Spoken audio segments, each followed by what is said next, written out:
Y'all, infidels, we're back as Podbean's down again, but YouTube's up and where it's going up strong. It's heels up today on the Monday Locker Room because we got the internet life trying to fuck up my day, fuck going online. That's all I do today. Y'all, infidels, but we're back with Jargo, the K-Fabian himself, Dr. T, and a very special guest, the Butcher of Baghdad's going to run in, Omar Akbar, here on your Monday Locker Room. Hacker Hamin. Well, who even knows at this point? We're just doing shit to do it. Y'all. YouTube.com/Mr. OVW. Right? For now, anyway. I got to say big shout out to Rad Rob, who got way ahead, got obsessive. I had to give him the green light to go and download the complete library off of the great job that Jargo did getting everything organized at hackerhamin.podbean.com. So then he got almost to, he said, September 2020, which is a hell of a lot of work. And he did it all in a day. And I'm thankful that he got crazy obsessive about it and did it because some NXT show got flagged and boom, down goes Podbean again this morning. But Stooge Report has it that the guy who runs Podbean's Twitter is also a huge wrestling fan. And actually, I'd like to hook him up with you, Jargo, as we develop this hopefully beneficial relationship. But he says he's written music for AEW and New Japan talent. So we're hoping to get this shit fixed. But, man, I got to be honest with you. I read in the fine print on the Podbean email that they've partnered with some outside thing, and whoever's stooging for Universal Music, that's who it is.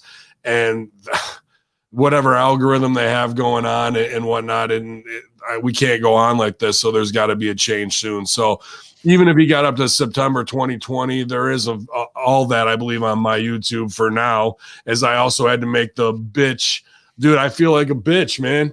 I had to do the fucking ass kiss appeal video to send to YouTube, and you could tell they even wanted something heavily produced. I was like, nah, I just laid it out on them for 5 minutes, man. But at the same time, it still had to end with, please remonetize my shit instead of stop fucking about and let's go. You know what I mean? So I've ranted enough. I got to say good morning to my road dogs out here as we're going to talk about the road dog. But Jargo, thanks for joining us back on the Monday Locker Room, Briz. Happy to do it, man. The entire podcasting world is kind of under attack right now. The New York Post is going out and they're like, we got to stop all these crazy podcasters. Who's federating the podcasters? And this is going to be a thing, man. They are out to get us. And, you know, with all the content that we put out here at Hamin Media, we're going to get shot. You know, it's just, we got to learn how to shoot back. Yeah, man, it's just we got to take the fight to our ground. You know what I mean? We got to take it to some place where we know where we got high walls looking down on them, see them coming, got the snipers ready to go, and the backup to the backup is always ready to get jacked up. But I know he's jacked up off his match this weekend. Dr. Ted, appreciate you joining us, man. Glad to have you back on here always. But dude, I loved your match this weekend. I think you were in Ashland, Kentucky. Was that right? Yes. Yep. Ashland. It's a great wrestling town. Absolutely. It is. And it's been a long time since since I think any wrestling has been there. And I know over time, just from the indies that come through, that the crowds were unfortunately working their way down because no one knows how to build a proper wrestling show. So I was glad to see such a big return. Like literally we had standing room only. I think they said they had 450 chairs, and I think they ended up selling 460 something. So there was a good dozen or so people having to stand. So that was pretty awesome. You know, there was definitely some things from a show building standpoint that I would have changed, but you know, I wasn't there to build a show. I was just here to wrestle. So I just shut up and did what I was told. But that being said, you know, despite I've seen my grievances, I'd say overall it was a good show. And I think the next time they come back, I think people will come back for wrestling. And so I'm excited to see wrestling coming back, having a big crowd. And mentally, it feels great to be back in the ring again. Physically, I feel like I got hit by a car. But I kind of knew that was going to come with the territory. And man, the match was so simple, but I can't tell you how blown up I was in it. So I definitely got to pick up my ring conditioning. But that comes with time. You know that comes with any time off and you get back into it. It's going to definitely be an adjustment period. You're going to have to shake off the ring rust, so to speak. But I'm just glad to have had the opportunity and looking forward to hopefully being able to work some more dates coming up. Absolutely, man. And I want to actually I might even do a watch along with that if you're cool with that, with or Yeah, without. But absolutely. I want to break down why that match is so good. And I was like, right at the end, I said, I only have one note for you. It's when you were on the cell so awesomely for the hot tag, and you rolled out, and then you guys did some tag heat on the outside, and I was like, you had him so high you could have gone home there. He's like, I rolled out because I was fucking blown to shit right there. And I've been there, brother. I've been there. So I agree 100%. But I was like, if I have to try to, go do the hot tag at this point, I am not going to be crisp. It was going to, I wasn't going to be able to do it due diligence. So I was like, I got to roll out. I'm done. And that's almost good because it would have been a perfect match otherwise. And I'm glad you didn't have a perfect match. That would have made me upset. I got to put over. I don't know if Dr. Ted has heard this yet. May 15th, we're going to be working together as we're putting together that show up in Ohio. Hell yeah. Greenfield, Ohio, I think it is. May 15th. I'm going to be running production, and Dr. Ted's going to be there running some of the backstage, and our favorite Huckleberry's putting the whole damn thing together. So it'll be a little Hamin media show. Oh, dude. And I'm still not booked. What the fuck? I still can't get on a show. You're too expensive, Ben. I can't afford you. Oh, man. You never know. Maybe there will be a run in there. What is that? May 15th? You never know. May 15th. Yeah.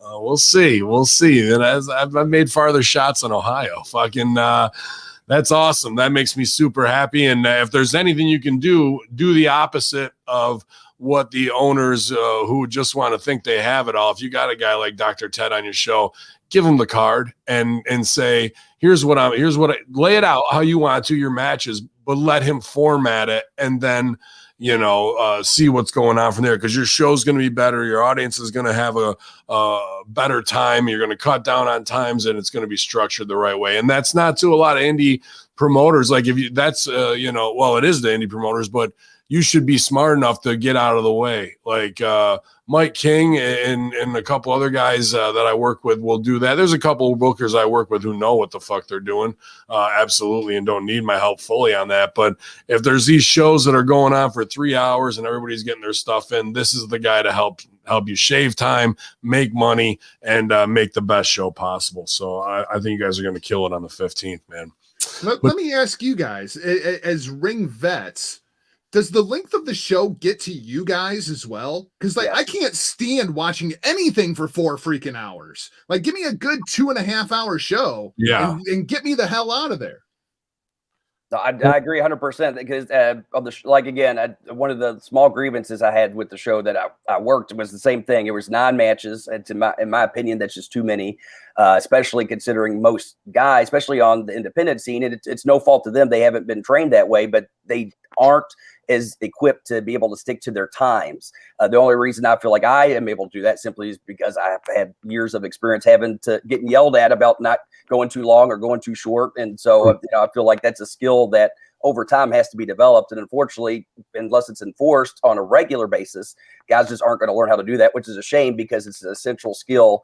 And I think based on what I've heard, it often happens on the big companies. So like WWE and AEW guys not being able to stick to their times, but that it's an essential skill. And I hope, at some point someone can hold people's feet to the fire a little more because it helps the show run efficiently. It helps build everything properly. And more importantly, it doesn't burn out the fans by the end of it. I mean, for TV, it's all going to be the same amount of time, but for an independent show, after that 3 hour mark, you're just at that point, people are going to be sick of it. You want to leave people with just enough excitement to feel like they wanted a little bit more. Maybe they'll feel like they got their money's worth, but they can't wait to come back versus you burn them out and feel like, well, I got my fill of wrestling for the year. I don't need to come back to any more wrestling after that. People after a while just start getting tired of it.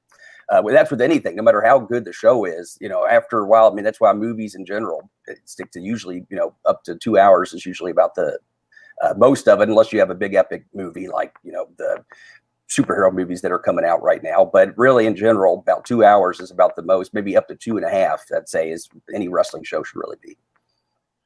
Yeah, well, they got a lot of oversaturation, but what they didn't and what they've been hungry for is that Monday morning monologue. Hopefully it's back. You got one for us today, Dr. Ted? I do. Just for you all that have, I know y'all missed it last week. So today we are going to do the Monday morning monologue once again. And today we celebrate trickery. According to daysoftheyear.com, it is Smoke and Mirrors Day. The phrase smoke and mirrors refers. That's right. Got that smoke and mirrors. Magicians is really what this day is about. We celebrate the trickery and the cunningness, and hell, in pro wrestling, we use smoke and mirrors all the time. Hell, I used it a lot this weekend just to make it look like I'm an athlete. little do they know. But anyway, I actually knew a magician who did tricks with his dog. It was actually a Labrador. It was really, really cool. I don't know if y'all knew that. And that's not the only animal he did magic with. He also had a cow, believe it or not. You could say he was a master of voodoo. And just a very, very talented guy. And in the same circus, mimes would actually watch his show and they were left speechless. He was just such a great magician. And oddly enough, he did not pull a rabbit out of a hat. I guess he didn't want to pull his hair out. But, there's a place downtown, I've heard, it's kind of shady, but supposedly there's a guy that pulls a hat out of a rabbit. But I don't want to talk about that. I want to talk about the headlines. First of all, Triple H, you might have heard of him. He continues to be a driving force for the NXT brand in WWE, and that certainly has kept him busy. Fightful Select has more details on how Triple H has been perceived backstage among talent in terms of his availability. The story reports Triple H used to be very hard to talk to. Rumor has it he's made himself more available in recent months, but if you want to talk to Vince, you've got no chance. That's right. Yeah. In a recent interview with Talk is Jericho, speaking of Vince, Dean Malenko talked about working with Vince McMahon at WWE and noting how much the chairman hates the use of pronouns, with Dean telling his story about getting in trouble for using such pronouns. When asked for his reaction, Malenko simply said, "He hate me." In an interview with TalkSport, Daniel Bryan spoke about his backstage role in WWE and noted that he doesn't have as much influence over the creative process as some might believe. In fact, he said that all day long he's used to hearing no. Get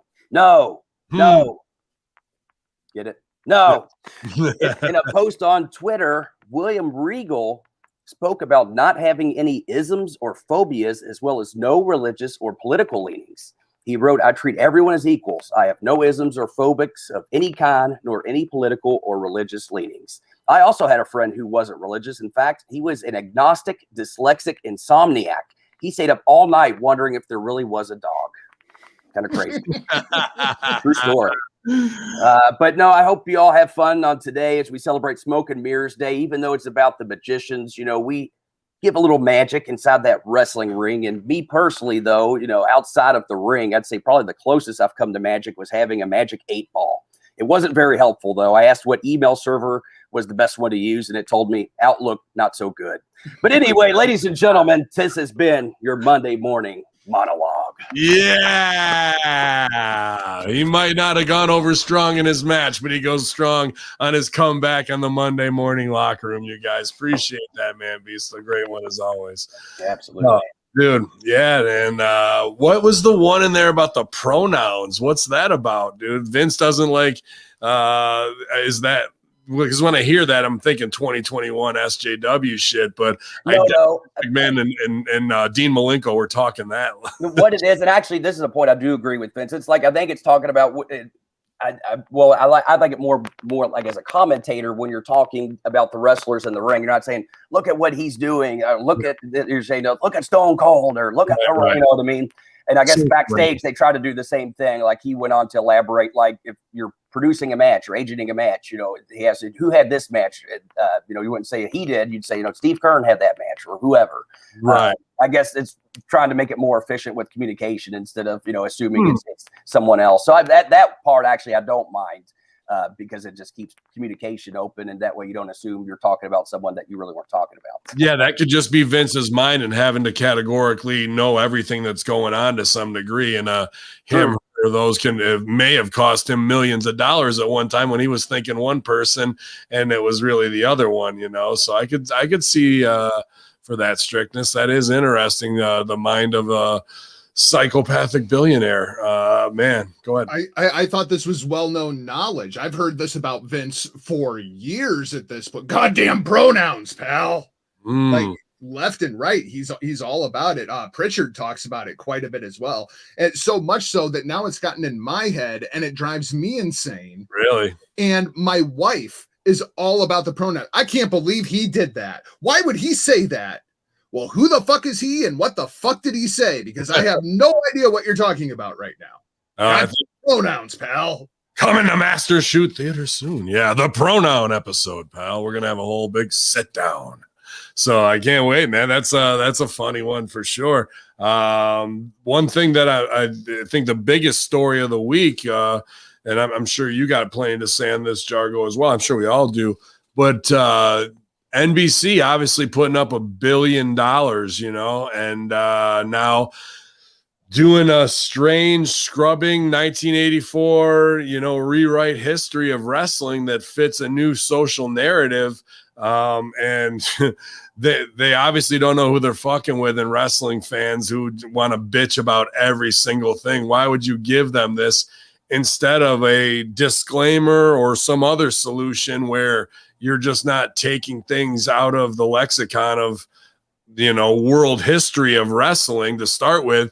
And once you open that Pandora's box, what other shows and parts of our history TV wise can now fall under this scrutiny where it's just like, nah, we're taking that out of there as well. So a big discussion to be had today in the locker room. But I don't know, man, like Peacock has got, I heard they got people going through 17,000 hours of WWE shit, dude.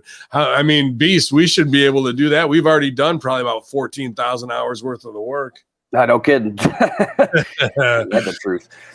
I'm curious what it is that they are deciding to edit. I mean, the big one first is the Roddy Piper paints himself half black for Mr. T fight, but that promo is his opposite. Essential. Yeah. You know what I mean? And it's his opposite of what he did show don't tell wise, But where do we draw the line? Like, do we draw the line after, the 5th chair shot that The Rock gives to Mick Foley? Do we draw the line after the 12th chair shot to the head unprotected that The Rock gives to Mick Foley? Do we draw the line at Mizark Henry? Like, what are we talking about here? And the problem is, this just shows how ignorant NBC is as a company when it comes to professional wrestling.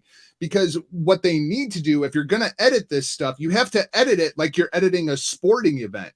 You don't go to, the 1986 NBA finals and just edit out like 3 or 4 plays because the game got a little too physical.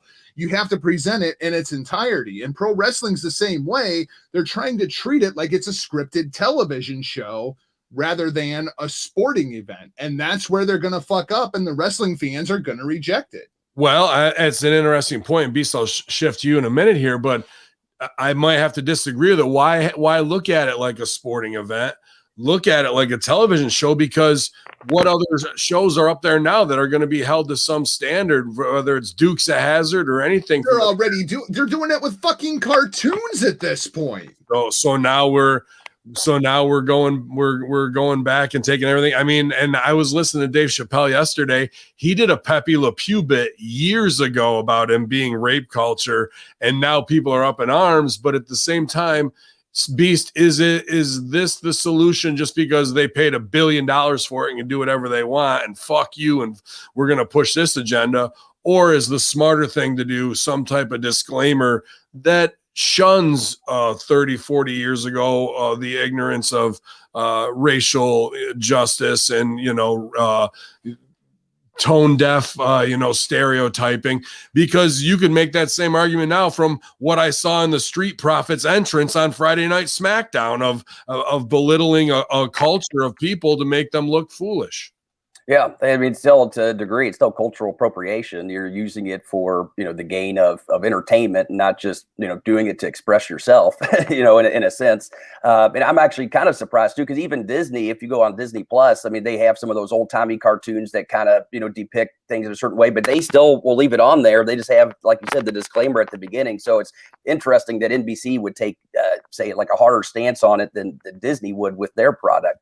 That to me is very surprising. And I think the other part of this conversation is, where is the market opportunity for someone? I mean, obviously, it really comes down to having the investment to be able to produce something, but where's the market opportunity? Because while there is a big social movement right now, I still feel there is a large and possibly growing subset of people that want the more edgy and I guess crossing the line type of content. And I feel like when it comes to cable, there's a lot more issues and rules, and that's where they seem like the gotcha culture tends to really focus on. Not that it hasn't happened in the streaming world, but I feel like places like Netflix and Hulu, some of the content there, I feel like way more pushes the envelope than anything I see on cable nowadays. So it makes me wonder if there's an opportunity there for wrestling. How are you seeing it pushes the envelope as far as what they're doing sexuality wise? Because now that you have Obamas and all these other ones, I see Amazon and Netflix now poisoning their creative to use that show as a way to push an agenda, as opposed to like everyone's got free speech and it's the Wild West out here. I think if you have something that appeals to these minority demographics as a pilot, or something that's got China base underneath it, like as making Chinese culture more acceptable and that communism, you're going to get, if you don't give a fuck and you just want to write and make money as a writer, you can write pilots like that all day. And I think out of 10 of them, 3 are going to get greenlit. Yeah. And you're right, that might be shifting. I guess I was more thinking in the back of my mind, but it might be more so he was getting pushed because he's kind of an icon. But like I know Dave Chappelle, I was watching his stand up on Netflix, and he says some pretty irreverent things that I'm surprised they let him say. But then again, it is Dave Chappelle. I got a time out here because he was telling people not to watch it on there because he wasn't making a dime. So they were, once again, based off of this library that they did in a Hollywood FU to Dave Chappelle, because he either did or did not want to play their game. They're pimping them out, and they claim to be, you know, the woke and what I even have the Obamas on their staff, and they're taking advantage of an African American man's fucking right to his own stuff. You know what I mean? So the hypocrisy just reigns supreme all the time. So I don't know.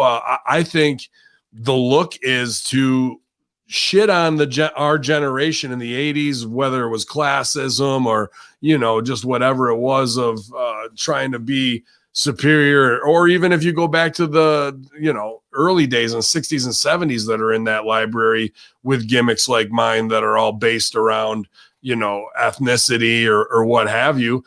You just do a disclaimer and show that at the front of the show for 30 seconds and show that culture is now more racially sensitive. But at these times in history, you may see things that don't go with today's society. And let's learn from that and enjoy it. But this is a fair warning beforehand. It seems like with that little disclaimer, you don't have to get rid of any of the footage and rewrite history, because how far are you going to go? Are you going to get rid of everything Adrian Adonis did?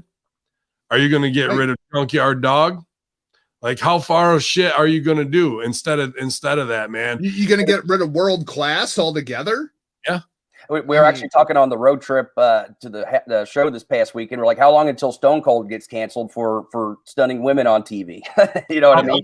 How about when The Rock runs for president and they're showing la la la la and he likes to eat pussy and fucking all this other shit and making women like, you know, some of that stuff in the ring where he would like, you know, would be considered verbal assault and how he talked to women in the 90s now. So like I said, now we've opened this Pandora's box for something that is simple as half blackface, you know what I mean? But instead of putting the disclaimer up there, now where do we go from here? Because everybody can have a bitch and say that, and that, dude. Well, and the other thing is that they're cutting off their nose to spite their face, right? Like they're going for this wokeism, but instead what they're actually going to do is turn off the wrestling fans, who are the very people that they're trying to reach. When you look at all of the successful television shows over the course of the last like 5 to 10 years, you're talking shows like Game of Thrones. You're talking about The Walking Dead. All the shows that are not woke in any way, shape, or form, that are just fucking primal.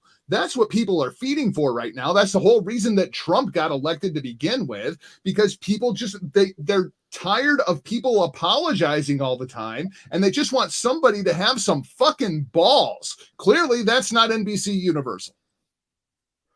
I don't know why, man. You paid $1 billion for it to then scrub it.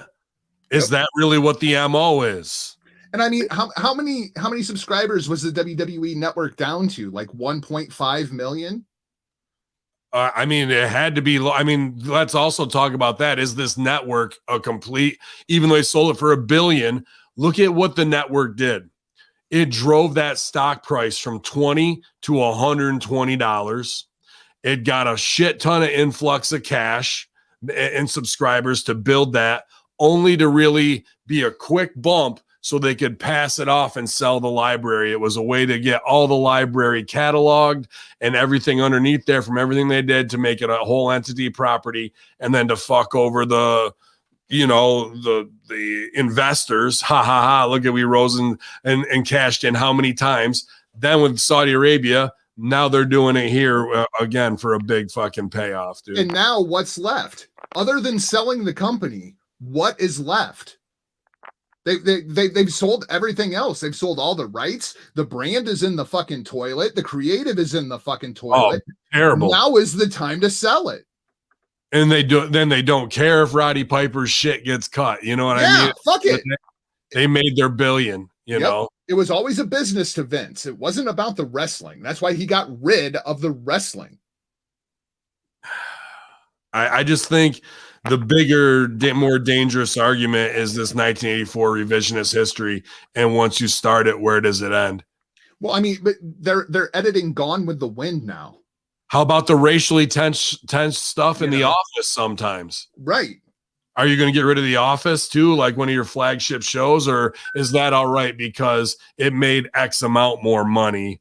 And that's the oh, Stevie Richards sucks because he was never WWE champ. Well, you're a fucking lunatic. It's just unbelievable. Beast, how you feeling on this with a disclaimer or, the revisionist? Is it all right for them because they own it? I think they are trying to stay with what is, I guess, trending right now in modern in our modern era. It takes me back to something I heard the South Park guys say, Matt Stone and Trey Parker. I forget which one said it, but when it comes to comedy, they were talking about, where is that line? Where does it get crossed? And they explained, well, it's either everything's okay or nothing's okay. And when everything's okay, that's the way it should be, because then people can pick and choose what they want, and the things that are quality and are good and are acceptable will end up coming to the top because the people are simply going to watch it, and the things that aren't socially acceptable are going to go away because people don't watch it. And I think I'm hopeful that this is just a part of a pendulum shift that will eventually go back the other way, because you look at 20 years ago, we kind of were in an era where just about everything was okay. There was, there's Crash TV and Jerry Springer and all kinds of, whatever. But then you go, 20, 30 years before that, when the FCC came to be, and they were pretty strict, as far as what content could make television. So I could be wrong, certainly, but I am hopeful that this is just a trend. Now, how long it goes on, I don't know. How dangerous it is or damaging, I don't know. But I do hope at some point that pendulum will shift back as people start to realize that too much censorship is simply too much. I mean, when we have Dr. Seuss and Mr. Potato Head getting it, but then what did I see this week? Some people were sending me, and it's all a viral marketing thing, but these Nikes that cost $1,000 that are new Satan marketed Nikes, bro. And here we are, where they want to shut down free thought and free speech and things I pay for on this platform on Podbean. And now I pay for the space and they can shut it down.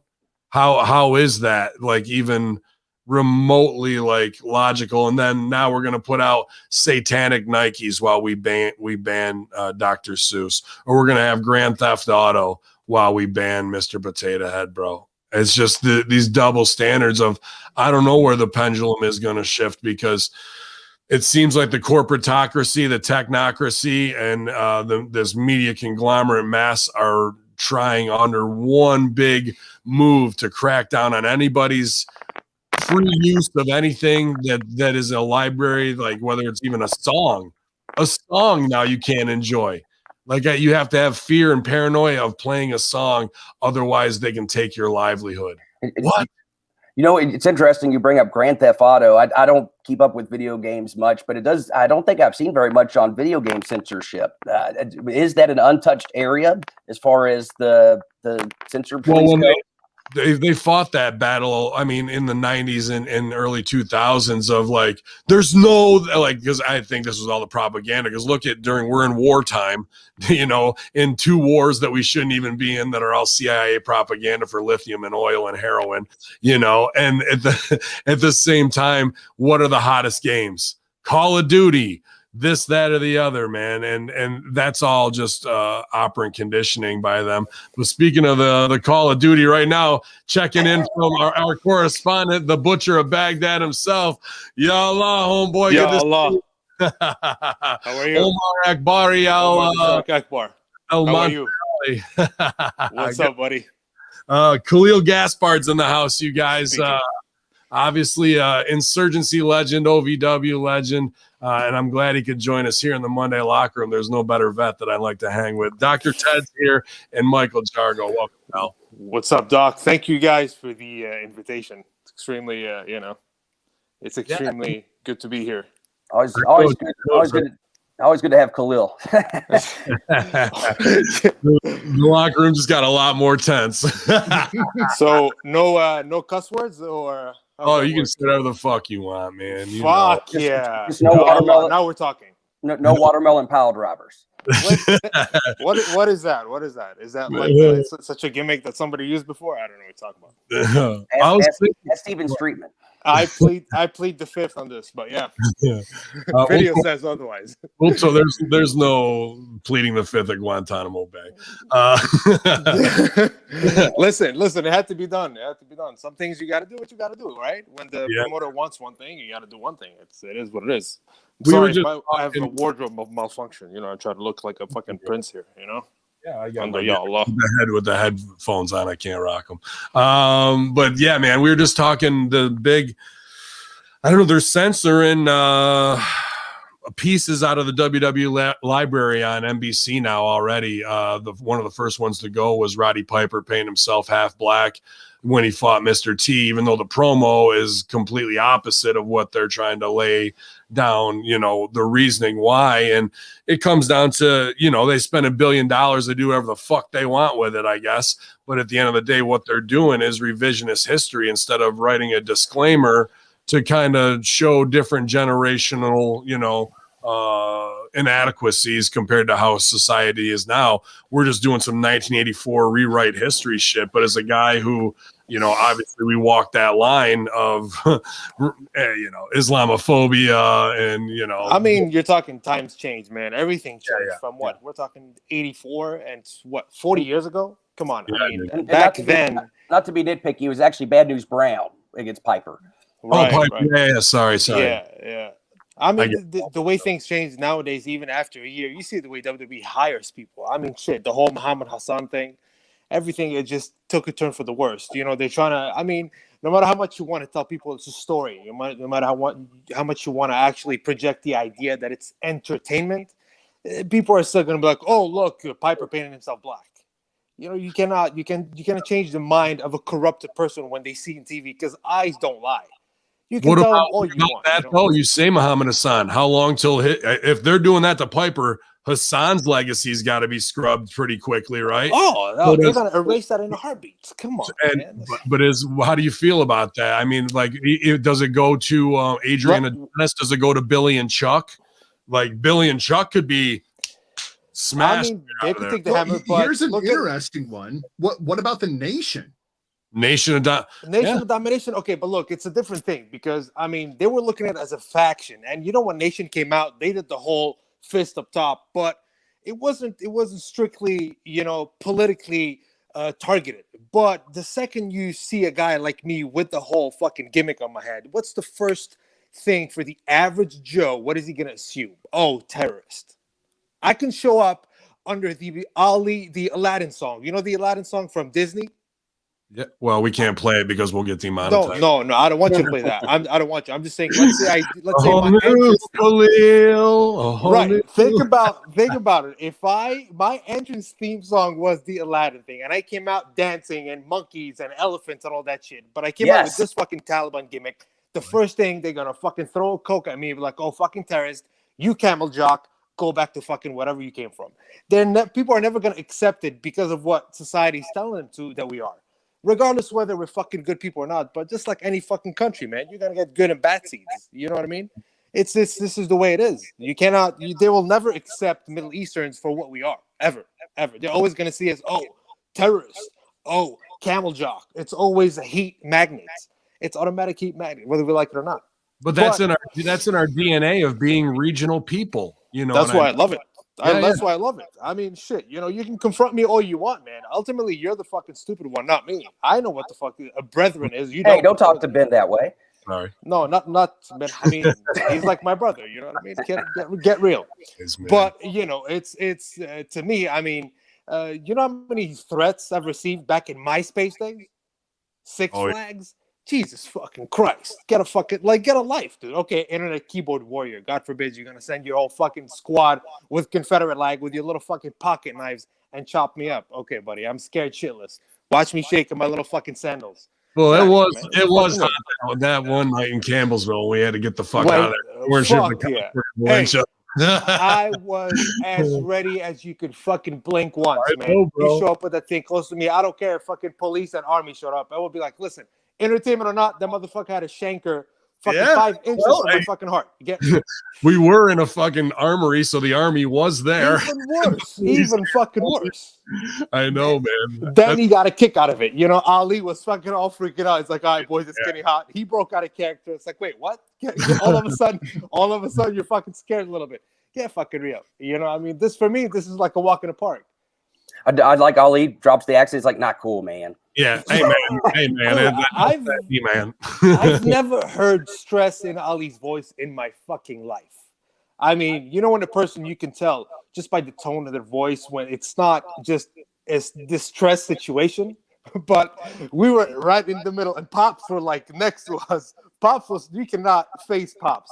You know, standing fucking 6'2", he's an intimidating character as it is. But Ali grabbing my neck, he's like, all right, boys, we got to get the fuck out of here. We got to get the fuck out. And then the dude came back with the knife, but it was really Debo and fucking Russell who came out like, come on, motherfucker. And he went from like, fuck you, sand jockeys to fucking, oh, shit. Oh, they were fucking ready. Well, ultimately, you got to protect the boys. You know how that is. Anybody that crosses this fucking barricade, man, it doesn't matter if we were fucking facing Pat Buck at this point. I would have fucking done something. You protect the boys. You know what I mean? Pat Buck whooped fucking what's his name's ass? Cass, Big Cass. He whooped Big Cass's ass in the locker. I was going to say, speaking of Debo, I remember he had his own incident out in McKee, Kentucky, when we were the mobile homers, and he came out and looked at one of the guys with his daughter at ringside. He goes, "How would you like to have some black grandbabies or something like that?" And I was just like, "Oh my god!" And the guy literally was coming over the barricade at him. You know, the thing about Debo, his eyes just kind of stick out of its sockets. So when he looks at you, it's like, wait, is this for real or not? You know, he gives you that doubt in the back of your mind. So when he says something, you kind of question it. You know, when it's something that intimidating, of course the father is going to be all. Given the fact that we were not in a full-fledged racist fucking town at all, God forbid. But yeah. Yeah, well, that's every town working in Kentucky. I mean, Kentucky, right? Man. Go ahead. The worst part is fucking Trump does deals with fucking Dubai Prince and Saudi Arabia, if you think about it. I mean, I'm not going to go into politics, but, you know. Well, I think the whole WWE Kingdom of Saudi Arabia was a whole CIA front, absolutely. Yeah, fucking real, yeah. They bought $118 billion in weapons from the U.S. and, you know, to put $2 billion of that towards a goodwill marketing campaign on the front end. And look at the dudes they signed, like Mansoor and even Ali from Chicago. Let's look at Mansoor, bro. Antifa. He's playing Antifa. He's not even playing the gimmick. He doesn't even want to put it over. So what? You speak a couple of fucking words in Arabic. Good for you. Okay, you know what, man? I'll bite the bullet. I'll play devil's advocate. Okay, you're young. You look great. You have a 6-pack, and you have that look. But you know the reason is because they can program you. That's what they want. They be like, look, in 5 years, is this guy going to be an issue to us? To us, we already made. They seen our fucking gimmick. They know what we can do. They know we're going to be almost. We're not an asset worth investing into because like those guys know too much. Think about it. For them, it's like I'm not going to invest 5 to 10 years with Ali, Omar, and even Ben. Especially when fucking Turk was with us, man. Fucking 6'2", Turkish, intimidating fucking guy. We were a faction really worth, if you actually want to study into it, you can turn us into anything. And look at the big picture. When the fuck did WWE hire you for your name? We were not going to go in as the Akbars. No fucking way. We were going to go in as fucking Barbie and Ken for all I give a shit. Yeah, we'll all end up being a family that owns a 7-Eleven or some shit. Yeah, absolutely. Thinking about you earlier too, and I gotta, because I know this may get you hot because I don't think I've ever talked to you about this, but I gotta believe in some great, I mean, we cross over and some people have the same ideas and you're like, that's my fucking idea, it's verbatim, but that's just group mind. But I remember after we did the insurgency tryout for Johnny Ace, you also did your own thing to like solo, and it was all, dude, it was the Shield. This was before the Fabiano thing. It was the Agent of Chaos Shield thing, and there was no Shield at the time. Like there was no Roman Reigns. Are you talking about when I went for a tryout by myself? When Ace I think go to tryout? I remember the promo. You did the whole like Agent of Shield thing. Like you were. It was all the chaos stuff that was in the Marvel Universe or whatever before it was hot. And I feel like that idea, when they saw that and it was on tape because they taped all those promos, right. I believe that because it went to the office, that could have been the start of Reigns, Rollins, and fucking Mox based off of you know how it is, man. OVW was that it was like their side basket to pick ideas from. They had that talent of creation. Dude, they took Ranger Milton's. They took Ranger Milton's thing and put it on Charlie Haas. So everybody, bro, everybody. Remember Ali when he did the whole fucking sexy thing? Cody does it.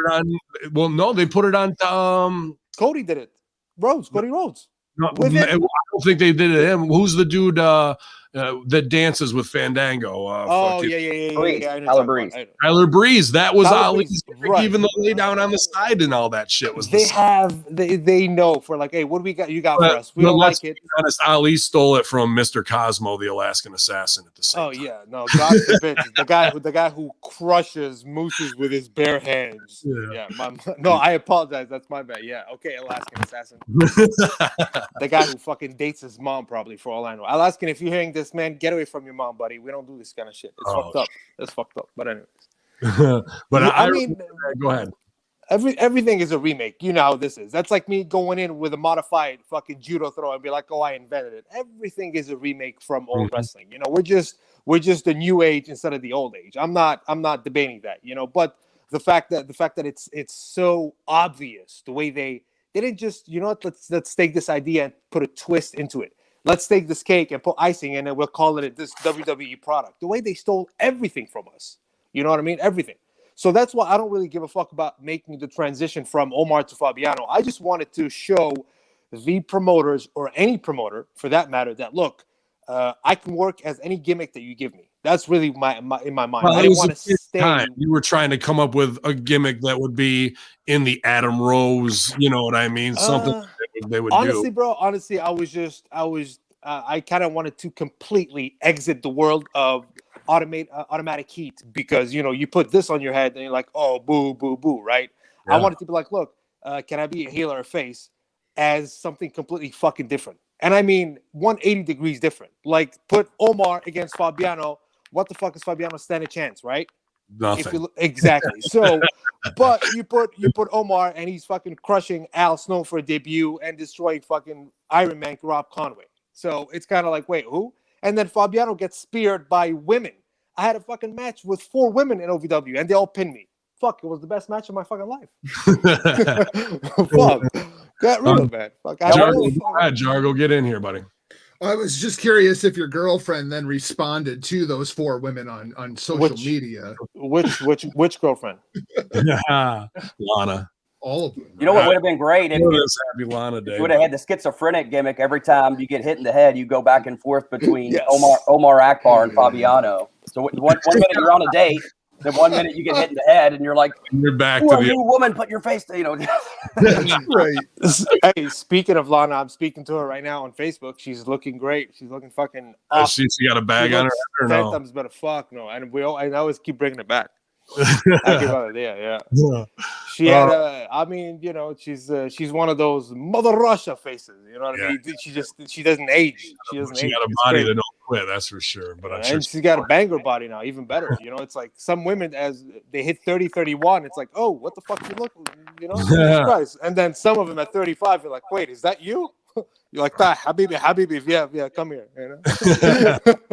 All right, let's get to the headlines here. I got a couple up. Let's do it. And a sad one to start. I mean, it's the big one aside from what we were talking about with Peacock. But Road Dogg hospitalized following a heart attack, man. Sadly, it's been confirmed that Road, D-O-G-G, has been hospitalized recently after suffering a heart attack. Hall of Famer's wife, Tracy James, revealed news via her Facebook page, revealing that he suffered a heart attack on Thursday of this past week, on March 25th, after he got home from work. She gave him an update on his condition, thanking people for their text and asking to pray for him. But just an update, Doc just came in. Kidneys came back clear, and heart cath is scheduled for Monday, and we'll determine what's to be done. Please continue to pray for him and his doctors and our family. Thank you. Love you all. Dr. Beast, I'm going to put it over to you as you're the professional on the scene. Well, I'm just glad he was able to get it caught in time to go to a facility. I mean, I hope at this point, now that he's at a medical center, granted, you know, things can always happen, but at least he's in a place to where if you know, things go south, they can quickly get to him and you know, hopefully get him back.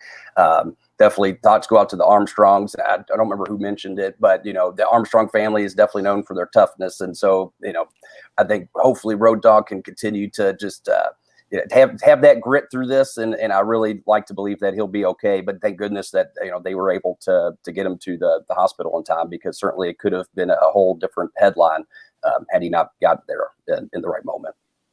Yeah, I'm not sure. Is he working on NXT? I believe. I think so.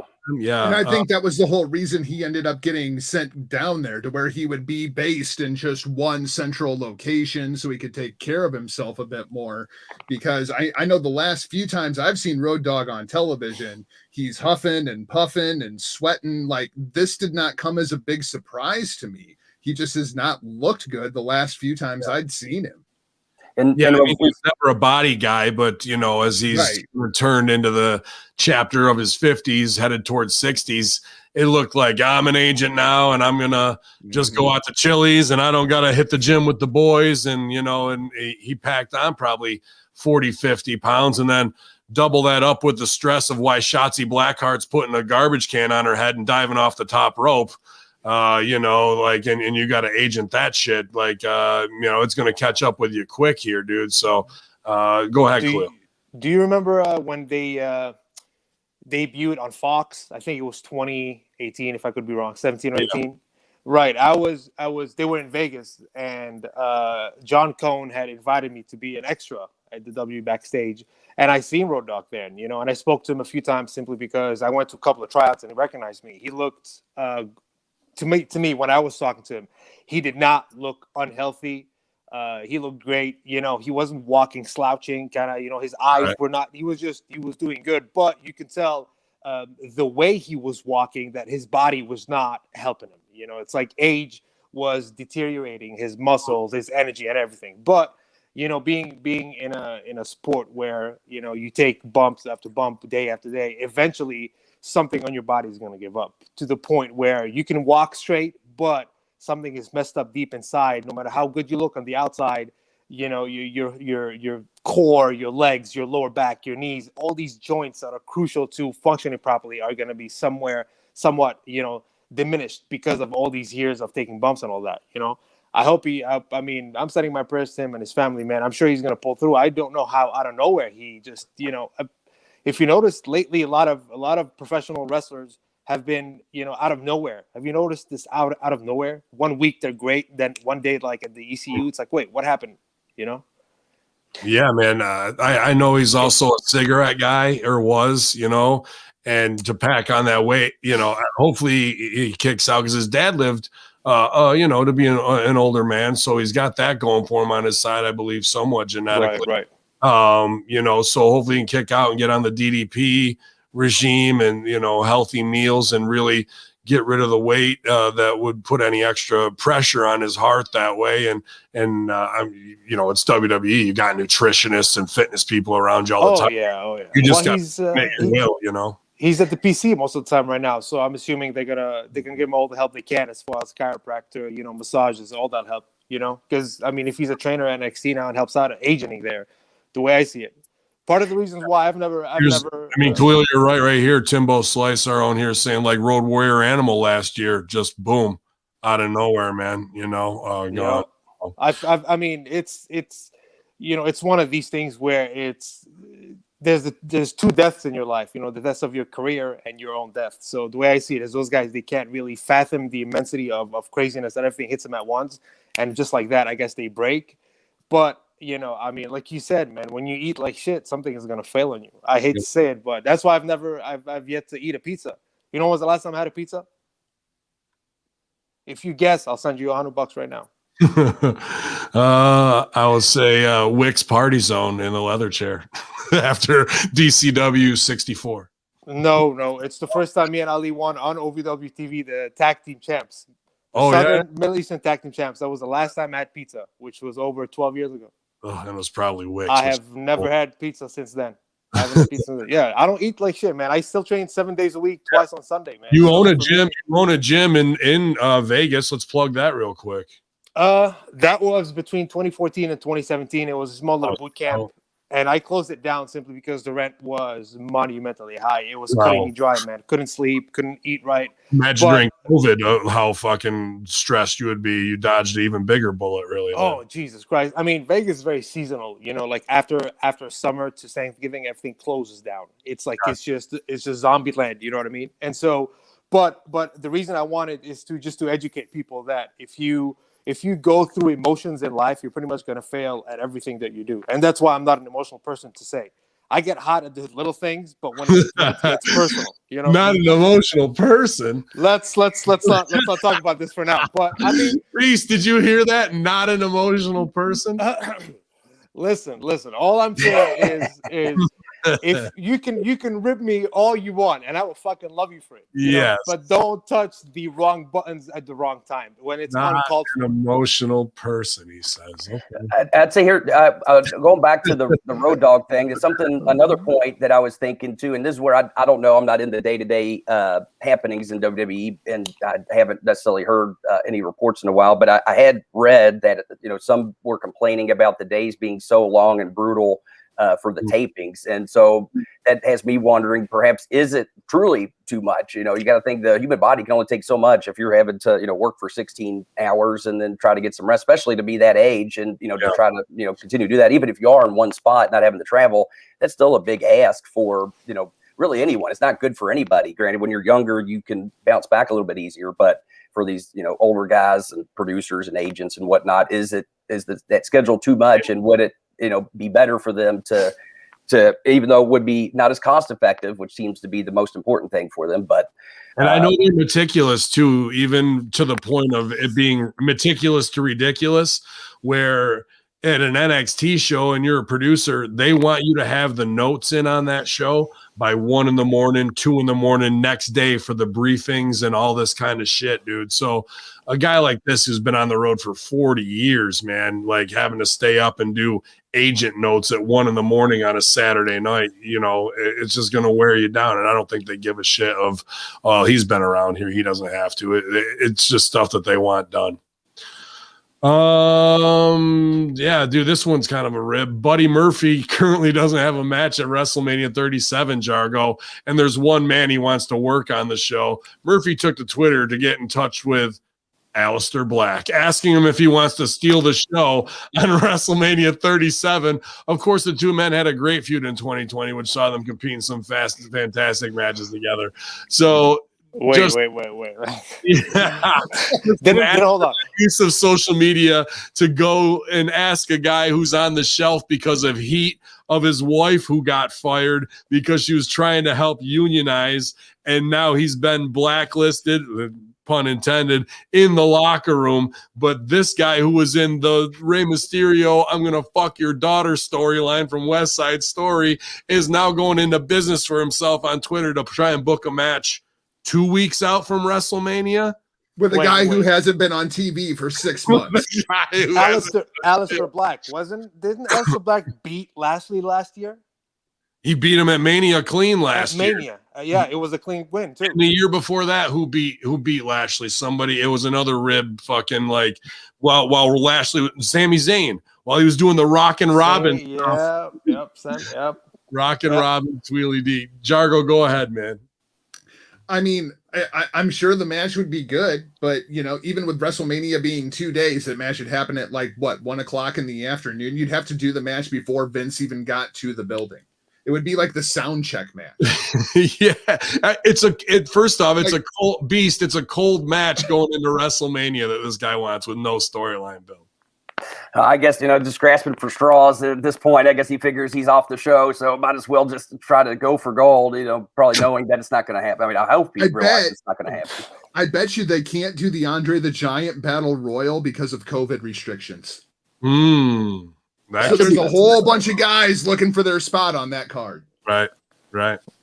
Anybody's trying to get fucking booked right now, man. Are you kidding me? It's like fucking everybody. It doesn't matter what it is. They want to get booked. Everybody. There's as good a chance of that match happening as there is me challenging Aleister Black at WrestleMania. You'd probably get booked for it, bro. Don't be surprised. Oh my God, man. Beast. Hey, I got a 2 cents. Beast. Yes. Fabiano wants to bury the hatchet after that spear, just so you know. We'll talk. We'll talk. We'll find. We'll see. Yeah, I figured. Dude, all the old heat's coming up, you guys. Let's see. Another big WrestleMania. Is this a good or a bad thing? I think they're shotgunning the business way too much on this.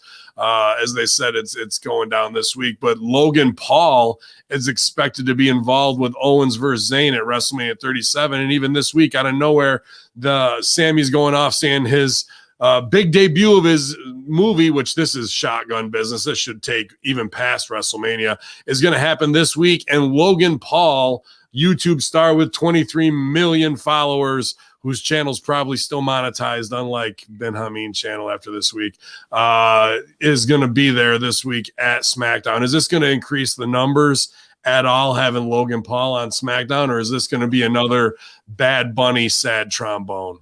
Who the fuck is, of all fucks, is Logan? What the fuck? Who? Logan Paul is YouTubers who, with him and his brother, they're doing all these fights against, like the one NBA guy who got fucking slept, right? That was his brother Jake Paul who slept him. So Logan Paul is the other California blonde, smart mouth asshole who is a draw on YouTube. But are these things going to draw on wrestling? So let me get this straight. You have a YouTube channel. You have God knows how many followers, and what that qualifies you from being in a wrestling match. Is that what it is? Well, 23 million followers versus what did SmackDown do? 1.9 the week before before Fastlane. Go ahead, Jargo. I can tell you this much. My 17-year-old daughter wants to watch WrestleMania now. Okay. She actually brought this up to me in the car as I was taking her back to her mom. She's like, when's WrestleMania? Because I heard that Logan Paul is going to be there, and I have to see that. And it's like, you know that we're going to watch it. Like, all I do is fucking wrestling podcasts. Really? That's what's going to get you to watch this shit? I don't think she's watching it out of the fact that she just is fond or a fan of Logan Paul. It's just because she wants to see where they're going to go with that story. I think that's what it is. And she genuinely hopes that he gets his ass kicked. These guys are natural heroes that you want to see get punched in the mouth. Bad Bunny, on the other hand, is some weird, push. After the Latino market. Yeah. And he's, and so now we're going to actually give up 2 big spots to highlight people outside of wrestling in a Latino market, in a YouTube viral market that's not going to really do any business for the guys in the ring except give them a shine and possibly have another Snoop Dogg level botch or wherever we're going with that. I guarantee you, Logan Paul will draw more eyes than Buddy Murphy versus Aleister Black. Beast, what are you thinking on this one? Logan Paul, Jake Paul, who's your favorite Paul? I just know the little bit that you were talking about. I'm not overly familiar, but I have heard of them. And I can understand guys being upset about their spots being taken, but at the end of the day, it comes to how many butts can you put in the seats. Now, I guess not this show, but how many butts can they get to buy the pay-per-view or watch? And they're trying to sell tickets and they can't. Oh, really? No, the tickets aren't moving at all. They're like starting to discount tickets already. You can get cheap ass tickets to WrestleMania at this point, like $30 to get you into WrestleMania. Oh, interesting. Wow. I guess because of the virus. Sorry to interrupt you, Beast, but because of the virus, and the COVID, their budget. They were planning on their WrestleMania is like their main money generator. It's like their main ching. Then COVID now hits, and now it's going to be an empty arena. They can't afford that, No, they're hoping to put 75,000 people in there. They Keyword hoping. Do you think that they could actually hire the AEW roster that stands on the side of the ring to come in and do a couple? They're going to hire every single person they have on the list as far as employee of the World Wrestling Entertainment and put them in the seats. And they're going to fucking show up. They have no choice. You know how many checks are going to be cut because of that stupid fucking whatever gay Paul fucking name is? I don't give a fuck who he is. You know how many checks they're going to cut? These guys who have earned their fucking spot and have worked so hard, now they'll be like, look, your check is going to go from 6 figures to 4 because, and you're going to shut the fuck up about it and accept it. What the fuck are they going to say? I will say I am curious to see if it does end up helping or not. I'd say it's certainly, considering his reach and his following. I mean, granted, again, I don't know who the hell he is. Obviously, he's been able to develop it himself. So I think they're hoping for some carryover that people will watch the show and then get hooked. So will it happen? I don't know. Now, is he one that's known for like running off his mouth? Is he come across as like a douchebag heel? I don't know if this is him or is he the PewDiePie guy? I think that's the fucking dude, right? Okay. Quick. So everybody wants to see him get his ass kicked. I see it as not even taking too much time. He comes out, talks for a minute, gets heat, fucking calls out, the toughest guy, fucking Brock comes out, whoops his fucking ass. Everyone's like, fuck yes. You know what I mean? And that's your WrestleMania moment, and it took all of 3 minutes. You think that's what's going down until Brock comes out, and then Soulja Boy runs in behind Brock, gloms him, and then Logan Paul, Soulja Boy, and Bad Bunny beat the shit out of Brock. What is this? DCW now? Dude. Soulja Boy claims WWE is scared to use him. Continues Twitter battle with Randy Orton. It's because How about Randy Orton is in a fucking feud with a guy he lit on fire who's a demonic, satanic motherfucker, bro, Illuminati. But then once TV's done, he gets on and goes back and forth with shitty 2000 era rappers who aren't even respected in the fucking rap game, like they're fucking some OGs and shit from the early 90s, bro. Like Soulja Boy and Randy fucking Orton. Meanwhile, the main business over here is something completely mythical, dude. Nobody gives a fuck about protecting their business. I mean, but Randy isn't. I don't think it's about protecting the business. I think he's more so of protecting the paycheck itself, because the fact that he stood up for the fact that Soulja Boy said WWE is fake or whatever the fuck it is. But, I mean, Randy's a stand-up guy too. He's not going to sit back and watch somebody just bitch slap somebody, especially after the business that he has contributed into so much. And what is he, second or third generation superstar? He's not just gonna let it slide. You know what I mean? Yeah, but doesn't that all the mystique of what he's trying to do in this and save this Alexa Bliss and fucking Fiend business with him to do one on TV where this is phony, but hey, I'm in a pussy ass Twitter feud with Soulja Boy. It's a rip, bro. It's a rip. Yeah. I've read the whole thing. It was a couple of fucking tweets back and forth. He's not even worried about it. You know what I mean?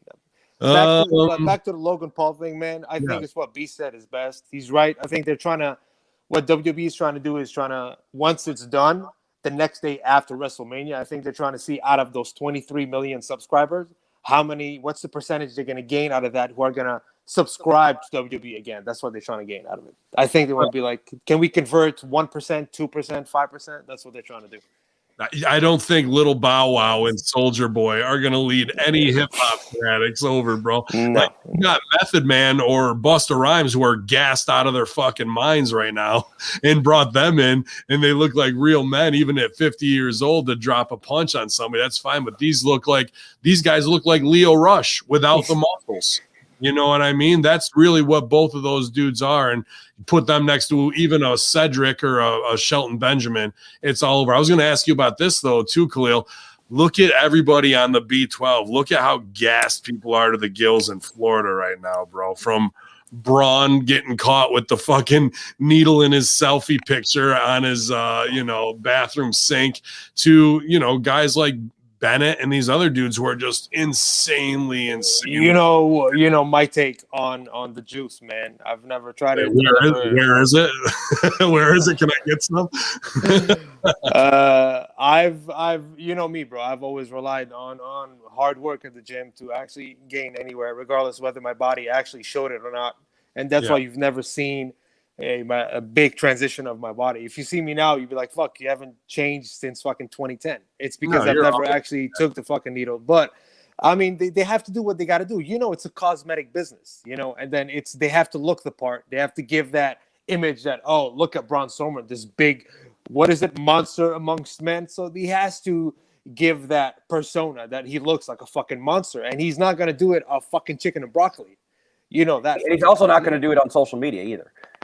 No, but I mean, nowadays WWE will hire you and they will give you a check. The monster among men was in a sketch 2 weeks ago where he got 2 buckets of green slime dumped on him, and they wanted to play. They had a hopscotch board set up. You can't do that on television. Yeah, but when you look at it at the end of the day, he's working with a McMahon at WrestleMania, and there's nothing more important in the world. I just listened to Big Show on Jericho, and this is the exact test that they put them through. Oh, Big Show, you're 500 pounds and you smoke cigarettes, even though they're giving. We need you to be more cardio and look like a star. Big Show gets on the gas, gets a 6-pack, quits smoking, everything else, right back to comedy and dumb bullshit. It's always a test. Is this because Braun went in and had a sit down with Vince and said, I'm suicidal, I want to be a top guy and be pushed? And they knew they had him, and they've been fucking with him. And then he goes on his own social media and shows himself dressed up like pussycats and from dolls and Wonder Woman and all this other suspect shit, dude. And meanwhile, him, EC3, these are our brothers, Rockstar Spud. Now that they're off the road from WWE, they just magically found the secret to unbelievable fitness and getting shredded. Couldn't do it while I was on TV, but these last 6 months, and if everybody did find the secret to fitness and it wasn't the needle, they'd all be getting sponsored by prepackaged meals or whatever the fuck supplement that they're on. But the silence is deafening, and I think this is a PR nightmare waiting to happen, because when they bust one guy, he's going to roll on the dealer. The dealer's going to roll on the supplier, and then the supplier is going to give up everybody on his wrestling client list, all the way to Chris Helmsworth, who's getting ready to play Hogan. All those dudes are going to get fucking zapped, and it's going to be a nightmare. And for what? For some shitty 1.9 ratings wrestling? Pretty bad shit's coming, I think, dude. I think it's Vince going back to what Vince has always done and trying to set himself apart from everybody else. I mean, you look at the AEW roster, it's not like he's got a whole lot of body guys. So he's trying to come up with a whole bunch of body guys and do that 1980s giant Land of the Giants thing. The only problem is everybody in NXT is like 5'7". Meanwhile, he's got Riker, who's got abs upon abs, standing next to Elias just to fucking be a roadie, bro. Like, and that's from the Forgotten Sons. Could you imagine, Khalil, the Forgotten Sons versus the Insurgency? Guys who have PTSD from the fucking war, and they got rid of them already. Like, that's just tons of money left on the table, bro. Yeah, but in the end, what it comes down to, man, they're gonna ultimately what they want to fucking do. It's what it comes down to. Yes or no? They know what they want. Huh? I don't think they know what they want. Man Beast, here's our final story of the day. I'm going to throw to you here. Bret Hart on WWE banning leg slapping. I'm glad they put their foot down. Hitman says, I heard a few days ago that they're outlawed or banned and nobody's allowed to do the leg slap stuff anymore. And I'm totally like, they should have stopped this 10 years ago. It's slap, slap, slap, slap. And my brother Owen Hart was one of the guys that started a lot of that. He brought it to, and he was one of the best at slapping his legs on spin kicks and stuff. But come on, enough is enough. You see these guys and the stuff they're doing, that wouldn't even make a slap sound. When you punch somebody in the jaw, it's not a slap sound. You know, it's a different kind of sound, and you're making a slap for everything. Every single move you do is a slap sound, and I totally agree. I'm glad they're putting their foot down, but it's about 10 years too late. I already kind of, in a lot of ways, sadly ruined wrestling by making it so fake. Well, you know, when I was Intercontinental Champion, it was a lot different. No, I'm with them. I think the leg slap thing is way overdone. I think I'm not completely against leg slapping when it's well timed and executed, and it doesn't look like you're slapping your fucking leg. Then yes, that it can be used appropriately. And I'd even be more inclined to say, you know, still have the fines, but say, if you get caught, you know, if visually we can see the slap, you're fine. So either stop doing it or get better. There's your choices. You know what I mean? Versus just banning it all together. Because again, I do think a well-timed, well-executed slap, especially for like at a live event, you know, if you do have a crowd that you're trying to get into it and it's just not working, you know, of course, granted, I would just start chopping or, you know, meat chopping somebody. Right. But same thing, that kind of loud pop kind of gets people's attention. It can draw them back into a match. And if done well, it can make people believe that, oh shit, that was real. But granted, we are in an era where it's so overused and so overdone and so poorly executed that it doesn't do the business any favors because it just continuously exposes it as something that's not legitimate. And as soon as people are taken out of that, I guess, environment, that emotional context of the story, and after that, you're done. There's nothing you can do at that point once they're pulled out and don't believe anymore. Why hit him for fake, Khalil, when you can hit him for real? Fuck yeah, are you kidding me? Kind of like that fucking watermelon fucking power driver. Get real. I'm not fond of these shits. I mean, I'll shoot on this motherfucker if I have to. At least it'll look somewhat half-as real. I don't care if that little fucking mark is gonna fucking look at me and applaud in a fucking 100,000 fucking filled arena. I'm not just gonna slap my leg for shits and kicks. That's fucking. I'm not. You know how I am when it comes to shit like this. I don't give a fuck about it. It's good. It's good you don't get emotional. That's not it. I don't get emotional. Get fucking real. Please don't say a word. All I'm saying is wrestling is supposed to be, you know, a manly sport, not a sport where everybody comes in and be like, let me try this move because it looks cool because I studied it in a YouTube channel, you know. But Bret Hart is doing it because he's not with WWE anymore. Think about it. What does he's got to lose right now? I'd like to see one of the guys under a WWE contract say, hey, I think they should stop this and that. You'll see how far he's going to be on the roster for. Yeah. That's what I think.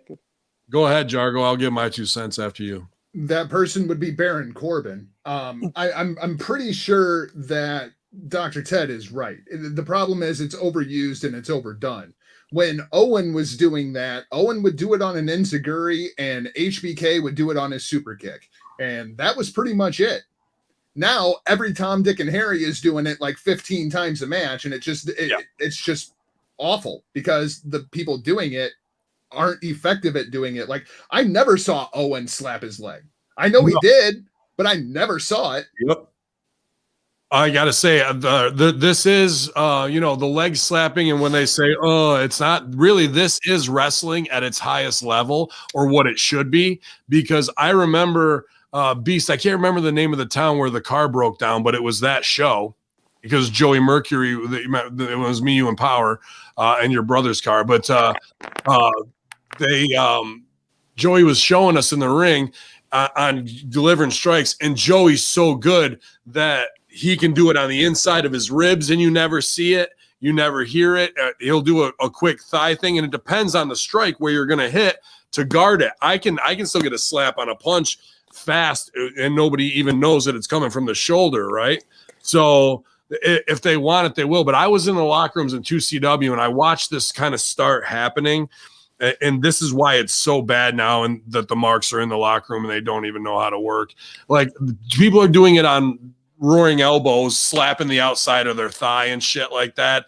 Or the worst is the fucking double headbutt, or the headbutt where they double thigh slap instead of grabbing the person's face and fucking doing it that way, where you could slap under your titty if you wanted to, if you really need that sound, and it would be there. Instead, they double thigh slap and shoot headbutt and either hit or miss this far apart. That's how fucking stupid they are. And that comes from New Japan too.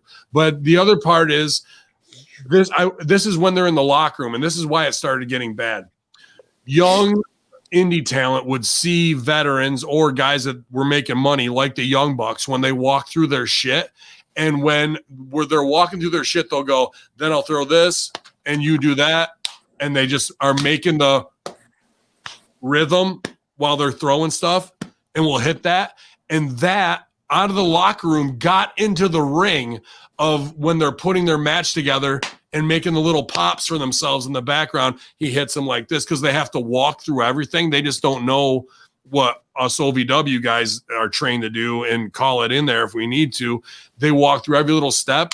So now when younger talent, all the way from, I watch it on Impact, I watch Buddy Murphy do it, I watch Baron Corbin do it. When they learned and came through the business in the last 8 years, that became normal in the locker room, saying and hitting that stuff. And they think that's how it needs to be done in the ring, dude.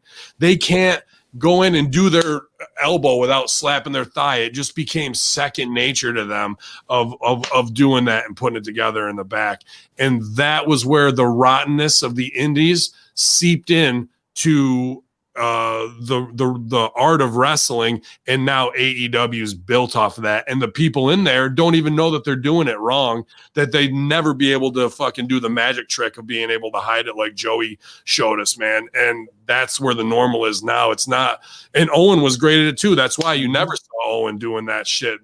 So to be like, oh, they're leg slappers. Yeah, leg slapping is awesome if you can fucking pull the sleight of hand to make it happen, to add to your fucking super kick so nobody sees it, not bringing your fucking arm way up and coming down and hitting it when it fucking goes over, dude. So well, and I always felt like when the Bucks were doing that, at least when it started, that they were doing it kind of ironically. Like they were doing everything so over the top, and then it was just caught on, and then everyone started fucking doing it. You got it. And that was 2CW because, dude, Bucks were selling fucking, they'd come with 400 Bullet Club shirts, gone. You know what I mean? Yep. And everybody sees what they're doing. Then they watch them fucking duck one, come through, hit this, duck that, boom, bop, did that, and they're in their little circle. And I'm not trying to shun the Bucks on their money or that, but you're 100% right. All that over the top shit was to rib Sean and the Click, right? All that, but all these indie guys, and I'm not going to name because I got a lot of love for them. I still work with them. Saw that, and that became the new fucking stupid ass standard, bro. Now you got a whole group of NXT and AEW wrestlers who don't know any better at all, and they're doing it at the lowest level possible. It's like the wrestlers didn't get the irony of it. No, they didn't. Not when you sell 400 Bullet Club t-shirts in 2 hours. The irony is, fuck you. You sold $20 in 8x10s, and they're walking out with a fucking stack doing everything the wrong way. You know, like that's really what happened here, man. So I like what Hitman said. I think that was fucking, you know, a good move by WWE but here's the problem with that. They're not stopping leg slapping. What are they doing instead of learning how to throw strikes? They're hitting each other for real and hitting each other hard as fuck instead. And now we see week after week these injuries in NXT of people going out and fucking just getting cranked on, bro, especially the girls. Oh, man. And I'll say, as someone that's currently teaching, you know, young and up and coming wrestlers, it makes our job, you know, people are trying to teach things the right way. It makes it so much harder because all they have to go off of is the thing to see on TV. And it's hard to explain that the stuff on TV isn't necessarily the right way to go. Now, unfortunately, I have a good group of kids, and they seem to be at least open to the idea. No, you know, you can do your stupid shit, but at least make it make sense, you know, and we don't practice any leg slaps. But it does make it that much harder for reputable wrestling schools to be able to teach kids the right way, because they're so used to seeing what's on television. And the assumption is, well, they must know what's right. They're on TV and I'm not. And unfortunately, that's not necessarily the case, especially in this situation. You know what I'm doing when we come back to the Indies? And hopefully those kids get booked on that show on May 15th before me as well. But I'm coming back with Haku, cane throat thrust, which is a bicep slap, cane throat thrust, big headbutt, and then I'm going to step back and just slap both of my thighs. That's my new spot. I'm going to hit them with 3 real ones, and then I'm going to give the crowd their thigh slap, fuck off, and then snap mare, and then get my shit in after that too. But man, that was a crazy week. But all the wrestling headlines, let's boil it down and say big shout out to Road Dogg, man. We hope you kick out soon, and if you got to make that life change, there's plenty of options to do that. He knows what takes the work. Yo, that's you, man, because that's serious serious dude in our business who's done so much, so and legacy. So leg slapping is minute compared to all that shit. And hopefully we'll be back online at hackerhamin.podbean.com. We got hit with another Universal music strike. We're trying to do stuff behind the scenes to get everything downloaded to protect the library. There's going to be shifts coming soon as we battle this censorship front on every level. It just gets more and more spun out of control with cancel culture, man. So thanks for sticking with us here on YouTube, you guys, and who knows how long this will be rocking and rolling before we gotta switch and shift again. Khalil, what's going on? Where can they find you, man? And what else you got going on, dude? Definitely glad to catch up with you. I love you, my brother. Just in Vegas right now, residing here, man. I got my small business, which I'm not gonna promote it for obvious reasons. Sure. It's just trying to do my thing. On Facebook, Instagram, or Twitter, you can reach me as either Omar Akbar on Twitter and Khalil Gaspard on Facebook. For whatever reason, maybe, man, I always answer. I don't fade people. I'm not the type of guy because I'm not emotional. But given, but I'm as for the wrestling part, I'm still pursuing I'm not gonna say a career, but I have it inside my heart to wrestle still. So I'm not one of those guys that it didn't work out, let me close that page. I don't do things like this. I go all the way. So still training 7 days a week, man. So you can either find me at the gym or find me at my place or find me at work. Yeah, man. I mean, I hope you and I get to do something together in the next year. That's a real big goal for me to reunite the clan, man, and be able to rock and roll with you, especially since my big ass has been in the ring now for 8 years. You're gonna be like, what the fuck is Pops doing? Absolutely. Yeah. I can't wait to see those nice things that you just did earlier.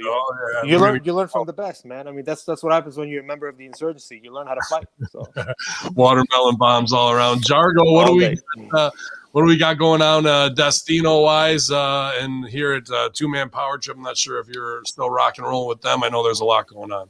Oh, man, I'm a busy guy. You can keep up with me across social media at NotJargo, michaeljargo.com. I've got that up and running now, even though it's still kind of in the soft launch phase.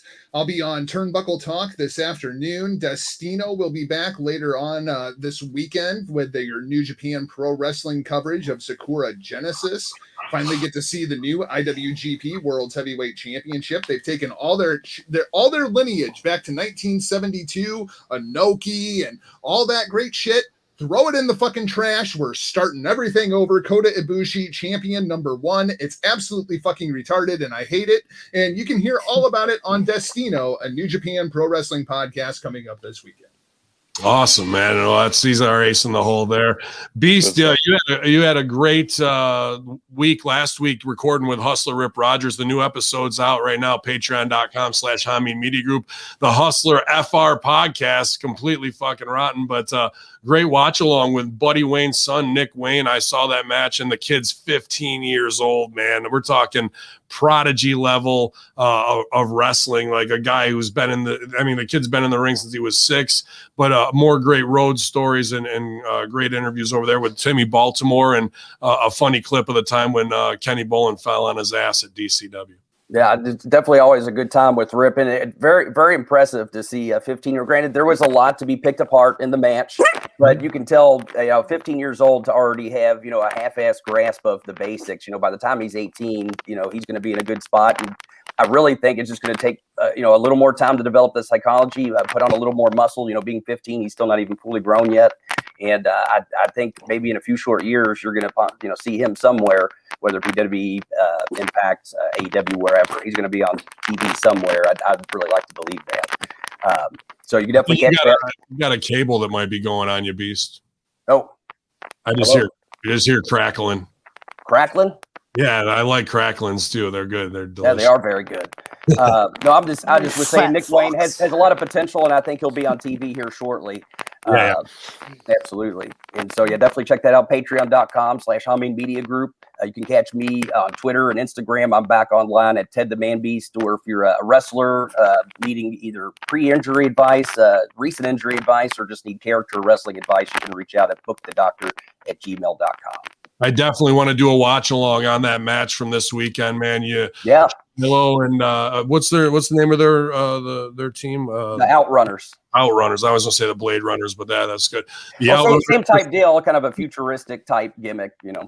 Yep. Versus the Mobile Homers reunited was excellent, man. Took me back to some of those old days out there. And Rip wants to do more with DCW watch-alongs. That was a very popular show, and he wants to show some of the different things that way that he would do at the end of the show. So you may see some old watch-along footage coming up here soon. I just got to go through the library to make it happen, you guys. I know in 2 weeks, because we have it in the can, you're going to see Big Cat versus Von Lilas. And that was a fun watch-along, too. Not this week, but the next week. So Big Cat, huh? Followed up by Albarone versus Hog Wild. It's going to be a 5-star Meltzer classic here on DCW watch-alongs, man. We appreciate everybody while we are demonetized and being deplatformed for no apparent reason, following us on those Patreons. The new Beautiful People episode's up. I think they're talking about maybe next week about their experience with NWA, with Velvet Sky being there, and obviously it was the Ring of Honor 19th anniversary pay-per-view. So Angelina Love had a big weekend there, you guys. Larry Hankin, I got to get a hold of too as we start to develop his stuff. I know there's new things up at Stevie Ray TV and the A Show with our own Damian Sandow, Idol Stevens, and April Hunter, two of our OVW brothers and sisters there. I've got new content out as well, you guys. You can go to thebrosters.com and get the official Vince Russo Bro Coffee. Get 33% more for free, only 2 days left with every online order, in ZordosOliveOil.com, the ultra premium Greek olive oil. It's my man, Omar Akbar, the butcher of Baghdad. Khalil, that's right, running in here. Jargo, not Jargo, maybe Jargo, who nargos, but it's always Dr. Ted keeping it kayfabe in the real on the Monday locker room infidels, hackerhamin.podbean.com, maybe. YOLO!